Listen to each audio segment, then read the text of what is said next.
Hey guys, in this video I'm gonna show you how to make keyboard bigger on Realme 16 Pro 5G. So let's start. So first of all we have to open our keyboard. So to open it, just open any app that allows typing.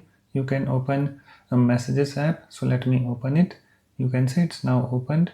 After that, open any conversation and then tap on message box, and you can see here we have keyboard opened. So to make it bigger, just tap on this 4 squares icon and then tap on resize, and then tap and hold on this handle and then drag it towards the upward position, and your keyboard will start getting bigger.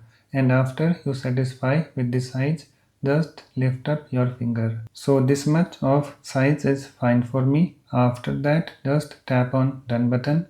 Now you can see the keyboard size is bigger than the previous one. So that's it. Please like, comment and subscribe for more videos.